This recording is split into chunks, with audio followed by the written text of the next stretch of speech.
I've had the Sony FX6 for close to 5 years, and honestly it's been a workhorse of a camera. Almost every single production that I've worked on in the past 4 years or so have asked for either an FX6 or FS7 or FX3. And I've honestly really had little complaints about this camera, but there are some things that I want to see fixed in an FX6 Mark II or an FX8 or whatever the newest camera that this is going to be replaced by eventually. So for those that don't know, I'm an LA-based director of photography and I shoot a lot of commercial, fashion, and social media content. And this is what I want to see in an FX6 Mark II or an FX8 or whatever the newest version of this camera will eventually be. The first thing I for sure want to see is going to be to shoot in open gate mode. The ability to shoot in open gate and use the full width of the sensor is honestly a no-brainer in 2025.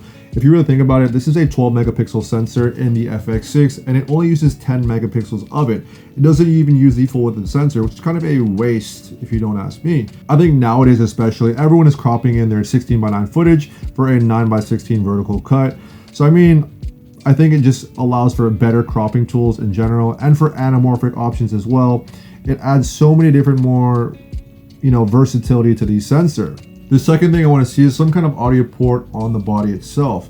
I would ideally want an XLR port on the back or on the side, like how it is on the Burano, but I would even take a 3.5mm mic jack at this point, because right now the only audio source you can actually do is with the top handle, and it just really limits your kind of rigging that you can do.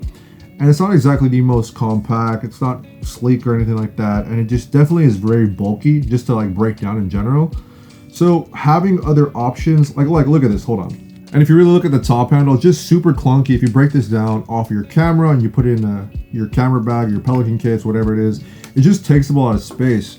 And overall, I think that there's just better options rigging wise that you can do if you have one XLR port on the body itself, or like a 3.5mm mic jack or something like that, just overall to make the camera more riggable. The third feature on my FX6 Mark II wish list is for sure to be able to shoot in 6K or 8K. I think nowadays for everyone shooting for social media, cropping into 9:16, the more resolution you have, the better. And I think that a higher resolution sensor will definitely make it more future-proof overall. Eventually, in the next 5 to 6 years, 4K may be a standard in terms of vertical delivery. So you never know, but I think that overall, it's just going to be better than just shooting with the same 12 megapixel sensor on this camera right here.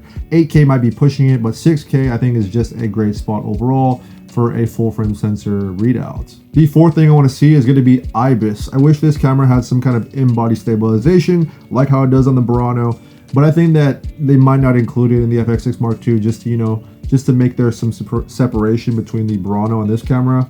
But I think that if this had stabilization in here, man, I think that this would be a powerhouse of a camera. This with 6K shooting, IBIS would be very nice in a updated version of this camera. And the last feature I want to see is just better exposure tools in general on the FX6, or actually for all Sony cameras in my opinion. I think that false color or EL zone or some kind of variation of that would be insane on this camera. I probably would stop using an external monitor on the FX6 just because the autofocus is so good. And if it had like EL zone or either false color or something like that, it's just such a fast way to check your exposure, to see if your highlights are clipped, your shadows are too dark, or your skin tones are exposed properly. It's such an easy way visually to see in a fast glance how your exposure is on your frame. So I think that's just a no-brainer for all Sony cameras at this point. If we can have better exposure tools like that, that'd be a huge plus just in general for the FX6 Mark II. But yeah, this is my wish list for an FX6 Mark II or an FX8. What do you guys think down below? Is there anything that you would change, or do you disagree with, or what else would you add? But yeah, guys, this is Giancarlo here from G Crusty Pork. I'll catch you guys in the next one. Later.